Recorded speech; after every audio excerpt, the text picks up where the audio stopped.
Greetings and welcome to another session of Let's Talk and Grow with Ms Roshumba, aka Nana Ajua Sika Kodi the First.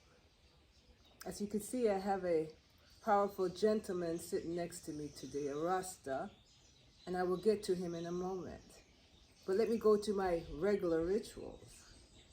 You know, my show was brought about by my spiritual connection to my brethren, that is an ancestor, Mr. Early Laverne.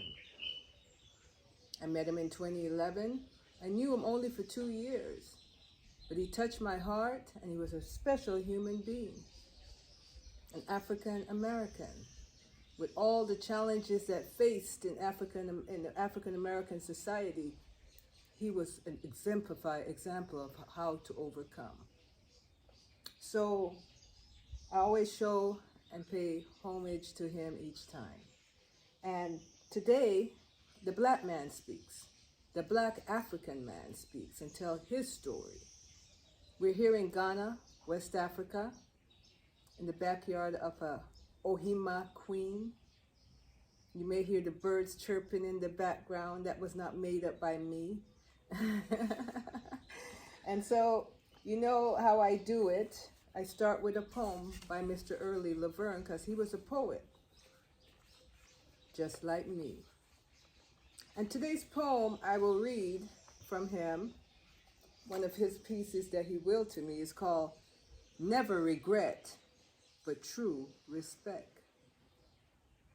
I'm on the take, discarding any past mistake. Be it great or isn't it about nothing, yet to you it's about something.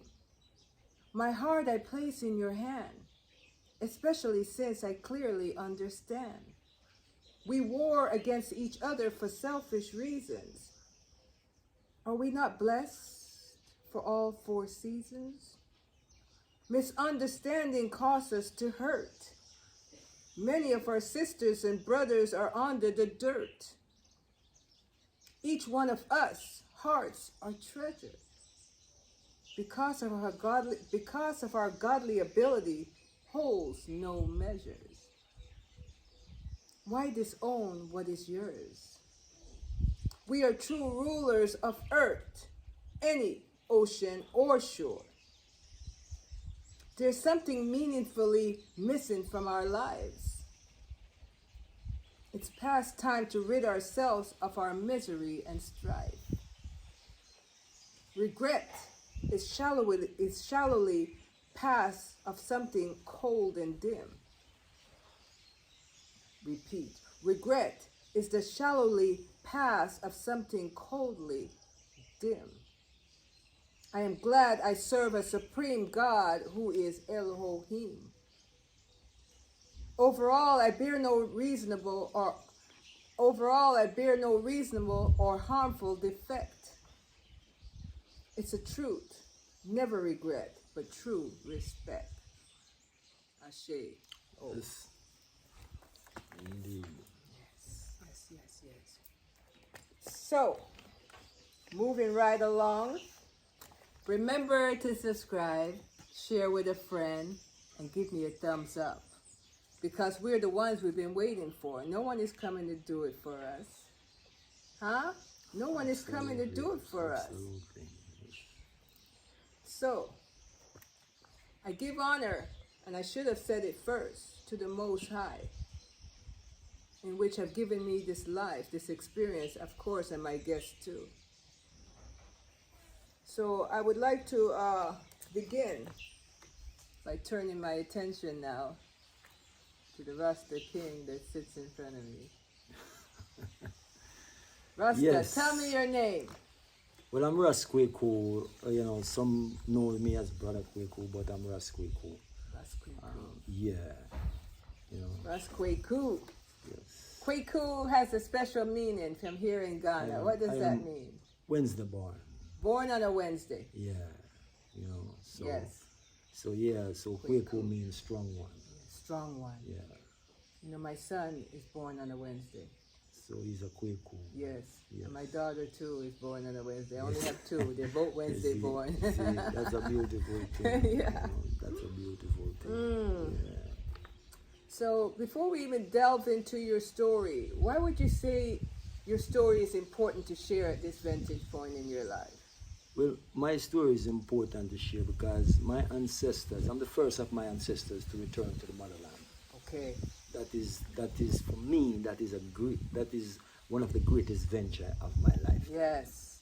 You know, that to know that the honor that bestowed upon I, that I could have that privilege to be the first of my ancestors to return to the ancestral land.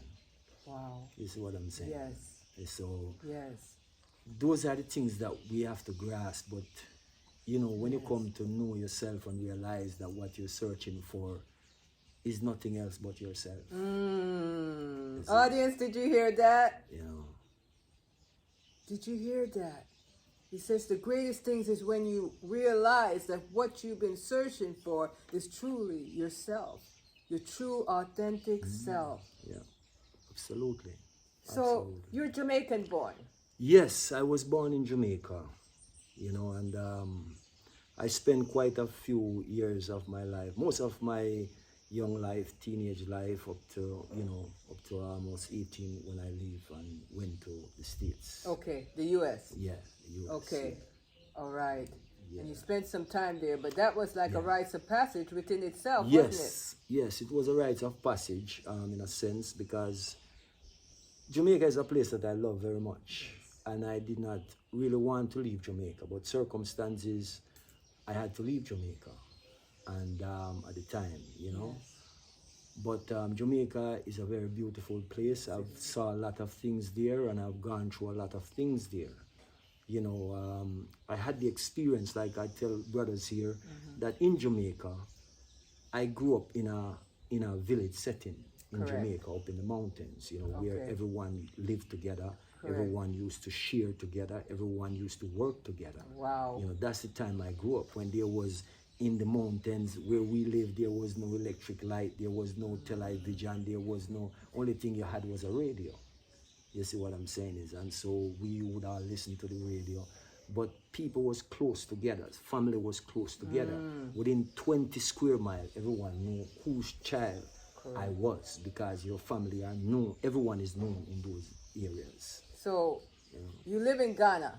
Yes. So are you seeing that the way your formative early living, is it similar to what you've come to see here in Ghana? Very similar. When you go in the village, I see the same kind of things. People in the village taking care of each other. Wow. People in the village sharing what they grow together. You know, so that bring me to that place. And then it drive me to a place to know, yes, this is where my ancestors came from. Because everything is very similar, you know. So yeah, even certain words that they use here, we used to use those words in Jamaica.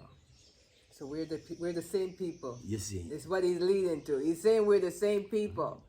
So fate would have it that he is spending his years here now. Wow.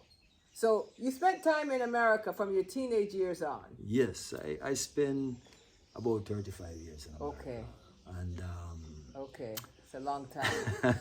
That's a long time. It's a very long time. You know, I've been out there. I work for different places. You know, it came to the time that I started to work for myself, doing some what they call entrepreneur or things like that. I did that for 20 years. Yes.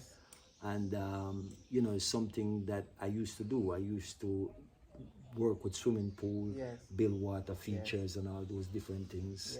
You know, so those are some of the things that I used to do. So I spent like about 26 years in the construction in the construction business. Yeah. And audience, I would like you to know that's the true connection of what an African Jamaican Rasta is: self-reliancy. You would rarely find Rastas working for other people. So when he left the States and went to America, he showed that he's a true Rasta.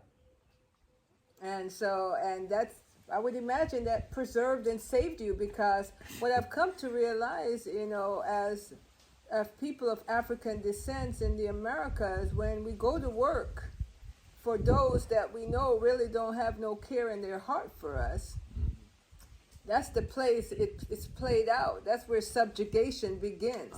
That's what subordination is all about. That's where that you're either broken or you rise. Yes. That's your rites of passages. So, you know, the Rastas coming from the Caribbean, or just Rastas generally, anywhere they are in the world, understands that. And so when you meet one, you're going to really meet a king, well preserved. So, not without the challenges. I'm not going to overdo it, because you begin as a prince and become a king. Yeah. You know, did you get your crown? Yeah, because you see, the thing is that, like I said, in America is a place that once I went to America, I'm always an observer in life. From I was born, I'm always observing things and people. Yes. You know, the first thing I learned to observe was nature.